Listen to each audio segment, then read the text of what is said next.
think literacy is important, particularly for Memphians, because I think it's important for them to be able to express themselves.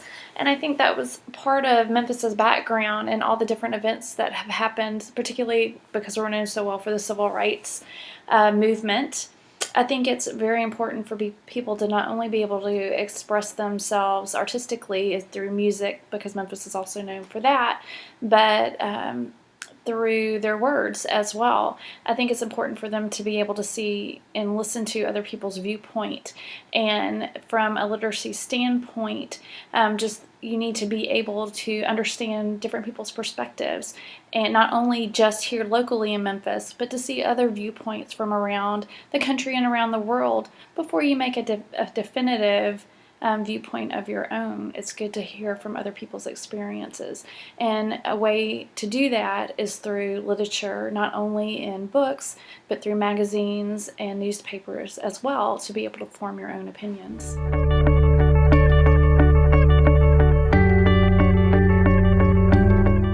It is one of our main pushes at our school is literacy, and how to basically infuse it in all of the subject matters. And so in my art room, I use it personally not only as a basis for many of our art projects, but also through writing about art and writing about the students' opinions and their thoughts behind their own artwork and the artwork of others as they're examining what they see in front of them. We use that in a written format as well.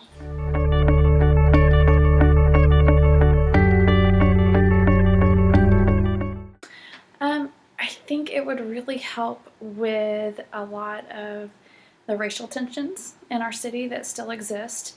Just being able to express yourself in a different way other than violently or physically. You need to learn how to express yourself in a written format as well. And I think when you can read a person's word and read a person's thoughts, it kind of helps you to understand that person a little bit better and where they're coming from. Rather than being right in the heat of the moment, it gives you a chance to kind of logically look through what you're think about what you're reading, and be able to go back and see a person's thoughts again and reread passages until you really kind of feel more of a better scope of understanding.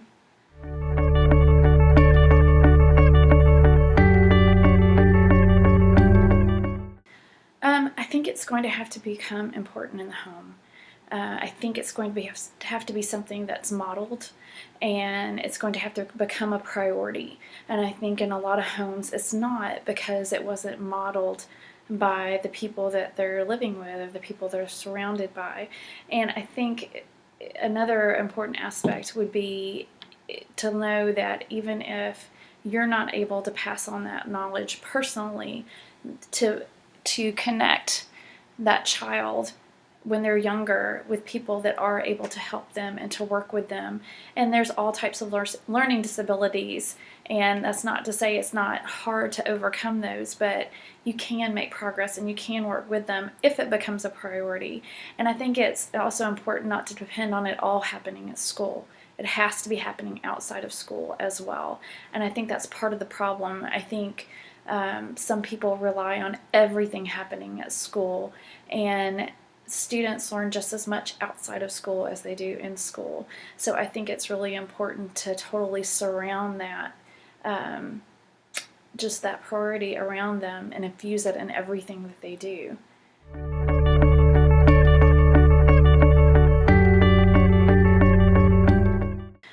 Personally, I kind of take it as an individual basis. I think it's one of those things where as a group it's great, but if you can connect with those moments with a child, even if it's just in the grocery store saying, hey, what does that say, or what are those ingredients, or just those little connections wherever you go, and just pressing that literacy issue in so many different ways. I think instead of just saying all you can do is open a book and sound out the words, it's everywhere. And if you keep infusing it into everything, and even as a teacher, teaching parents how to do that as well, and modeling how to do that with their own child, I think sometimes that's just important as working with the children, as working with the parents and working with the adults on how to do that. And as teachers at my school, that's one of our jobs, is not only to work with the kids, but to work with the parents as well.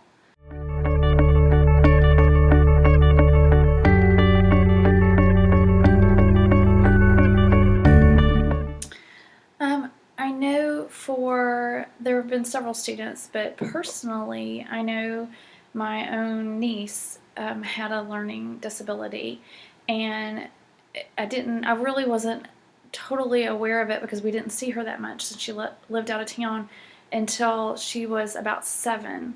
And my son, who was about 3 or 4 years younger, was rattling off the letters in the alphabet and asked her how to spell her name, and she couldn't. And at that moment, it kind of made more of an impact, I think, on me as to it doesn't come naturally for everyone. And I think watching her progress through that, I think it made me be a better teacher, just having that awareness that the kids that I had been in contact with, I had always come so naturally. Mm-hmm. And that was the first time that I had had a personal experience with someone that it didn't come so naturally, and it made her not like reading as well. But now that she has worked through it, she loves to read. And it wasn't, and I knew personally, I knew her family, I knew her background, so I knew that wasn't the problem. I knew it was just it was a thing that she was having to work through. And it gave me a lot more patience with my own students that were struggling, knowing that it was something that they were personally struggling with, and that I as a teacher could show them ways to get through that.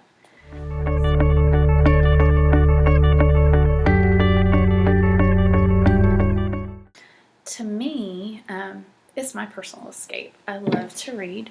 I love to experience different cultures, and since you always can't do that personally, that's the way I can do my little escape. But then I can take that information and infuse that into my own art lessons that I teach at my school. And so I use it kind of as a way to reinforce what I'm doing on my job, and also just personally for just pleasure.